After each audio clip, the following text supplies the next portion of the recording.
Olá pessoal, sejam bem-vindos! Eu sou a Gislene e esse aqui é o projeto Coffee and Work. Hoje a gente vai retomar uma série de vídeos conforme prometido que vão tratar da questão dos conceitos e das reflexões fundamentais da ergologia. Então, se você assistiu o nosso primeiro vídeo e curtiu, vem com a gente que hoje a gente vai explorar o conceito de atividade laboral.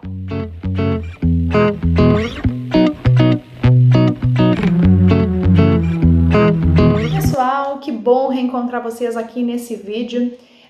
Se vocês não assistiram o nosso primeiro vídeo de introdução ou de apresentação geral da abordagem ergológica, eu recomendo que vocês deem uma procurada aqui na nossa playlist, porque é uma base para que ajude, para que a gente possa evoluir nessa compreensão de atividade. Isso é importante porque a ergologia é um método pluridisciplinar de abordagem do trabalho, é uma proposta multidisciplinar de análise do trabalho, e se a gente não entende muito bem de onde ela veio, a gente não consegue avançar na compreensão das técnicas, enfim, e da abordagem ergológica por si só. Mas antes de eu continuar, tem que fazer um jabá, né, gente? Inscrevam-se aqui no nosso canal Coffee and Work, caso vocês ainda não estejam inscritos. Deixem o seu like, isso é bem importante. E deixem seus comentários. Vocês já conhecem a ergologia, têm dúvidas, não querem mais algum vídeo, querem mais alguma explicação? Estou aqui à disposição para contribuir e compartilhar todo o conhecimento que eu puder para que a ergologia seja cada vez mais conhecida e mais pessoas tenham a possibilidade de repensar o seu trabalho a partir desse método pluridisciplinar. Mas, findo o jabá, vamos então falar hoje desse conceito que é o conceito de atividade laboral. Esse conceito ele é fundamental e a gente meio que permeou ele lá no primeiro vídeo, porque não tem como falar de ergologia sem entender a atividade. Bom, primeiro ponto que vamos retomar.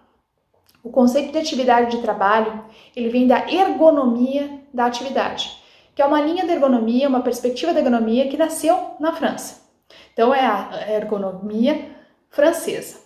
E eu tô falando isso porque é uma diferente perspectiva do que a ergonomia anglo-saxã. Não vou entrar muito nesse mérito porque não é o nosso propósito aqui. Mas é importante ter em mente que a ergologia bebe nessa fonte. E aí, por que isso é importante? Porque a ideia de atividade parte do princípio de que existe uma distância entre o prescrito e o real. Ou seja, uma coisa é o que foi dito para que você a fizesse, outra coisa é o que você de fato fez.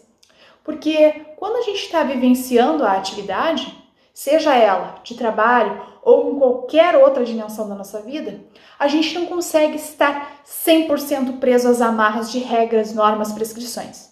A gente sempre tem ali o modo de interpretar baseado nesse contexto que está junto com a prescrição. Mas vamos aos acadêmicos, né? Vamos aos universitários para entender bem cada um desses conceitos. Primeiro conceito, o primeiro universitário que eu vou chamar aqui para nossa conversa é o Louis Duhigg, que eu preciso contar, foi meu orientador, foi meu co-orientador da tese do doutorado.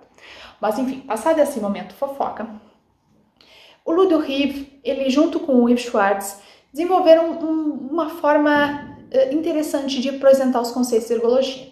Uma dessas maneiras é por meio do dicionário ergológico, ou enfim, um vocabulário ergológico, que é um grande compêndio com os principais termos da ergologia explicados. Claro que eles são muito entrelaçados e não é só pegar um dicionário e entender, né? Palavra é vida, lembrem. Bom, o Louis Duhigg ele fala que a atividade é um esforço, é um impulso de vida. É estar em choque com aquilo que nos limita. E que isso que nos limita ao mesmo tempo são os nossos pontos de apoio para que a gente possa então realizar essa atividade humana. Para usar as palavras dele, a atividade humana se estrutura espontaneamente nos limites que permitem a sua existência. O que isso quer dizer? Então vamos lá.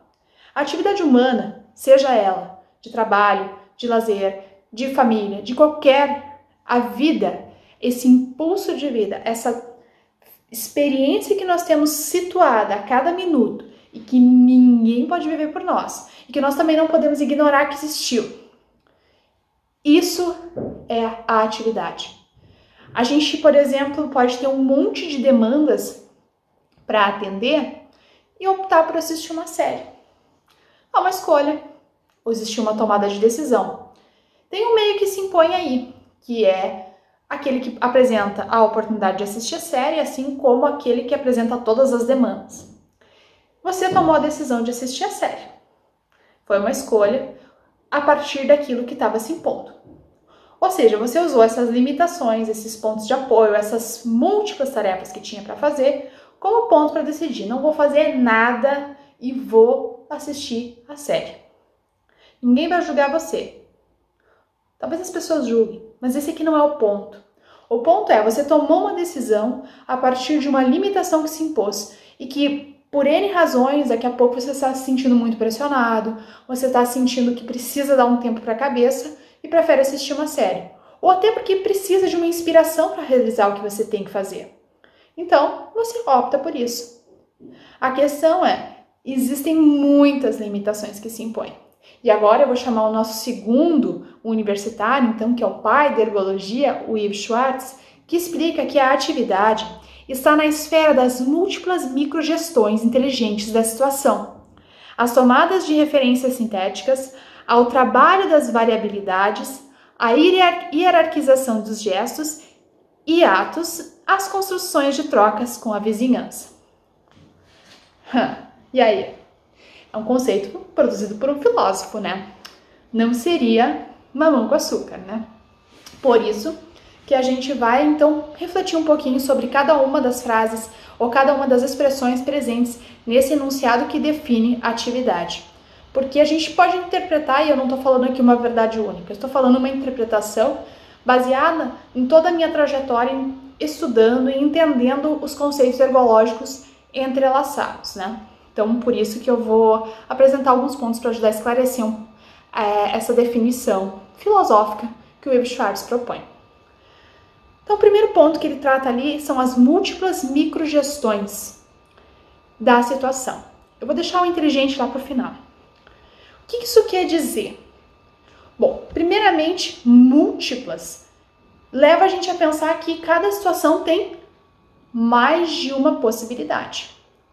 É o que eu estava falando na série antes, né? Aquele exemplo. A situação são X horas do dia, eu preciso fazer X, Y, Z, A, barra, mas eu sou uma pessoa só. O tempo é único. E eu tomo uma decisão aqui e agora. São múltiplas as possibilidades. E isso implica, essa escolha, implica o quê? Essa microgestão. Essa gestão que eu vou fazer em relação ao que me pedem que eu faça e aquilo que eu interpreto como possível fazer a partir de tudo que está envolvido nessa situação. Então, isso que quer dizer múltiplas microgestões da situação. Situação se impõe, eu reconheço tudo que está no entorno dela e faço a gestão disso.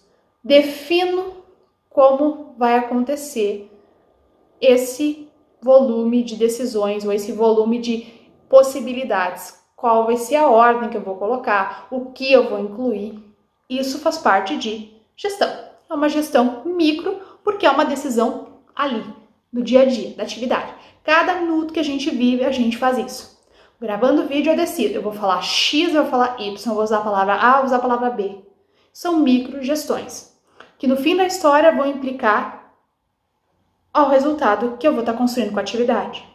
Mas aqui é outra questão. A microgestão dá ênfase ao processo, ao que está sendo feito.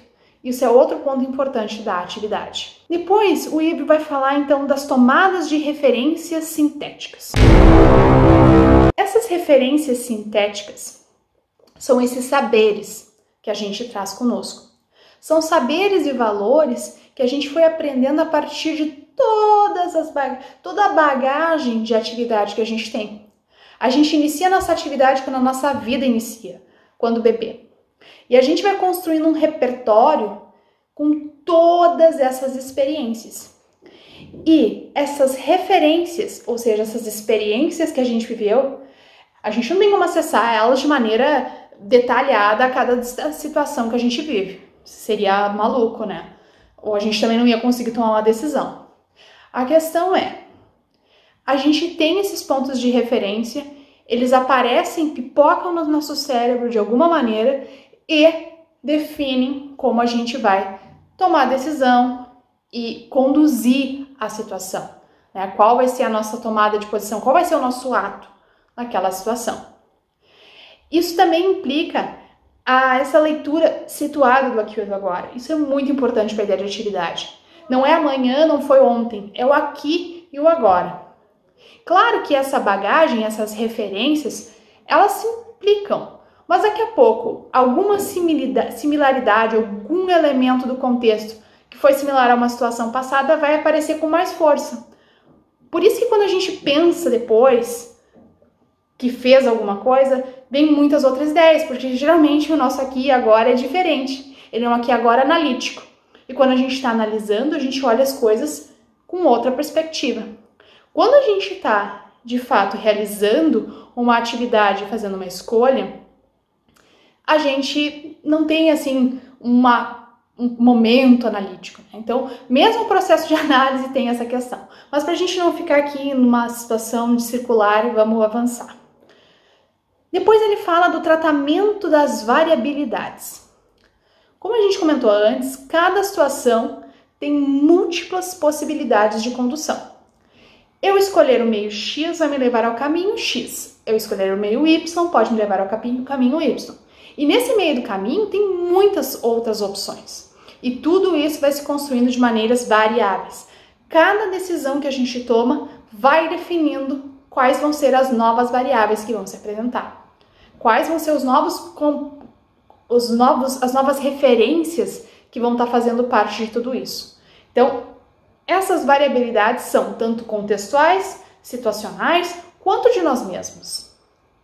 Por fim, ele vai falar das construções de trocas com a vizinhança. E aqui a gente vai voltar para aquele ponto da interação. Atividade é estar em interação consigo mesmo, quando a gente escolhe o modo de viver, quando a gente faz uso de si a partir de um uso proposto pelo outro, a gente está em interação. Quando o outro nos dá a prescrição, nos fornece a prescrição, nós estamos em interação. E assim, as nossas interações vão acontecendo e vão sustentando essa atividade. Por isso ela é tão importante. Eu comentei antes que eu ia deixar a questão de inteligentes para depois. Porque essas microgestões são inteligentes, ou seja, inteligente é a característica dessas microgestões, e isso tem a ver com essa escolha estratégica, ou essa escolha que nós fazemos a partir de um olhar minucioso, da importância dos valores que vão sendo acionados no momento em que a gente experimenta e que a gente vive a atividade, seja ela qual for. A gente foca aqui na questão do trabalho. Então, quais são os valores que mobilizam as suas escolhas do trabalho? Isso faz parte dessas escolhas inteligentes.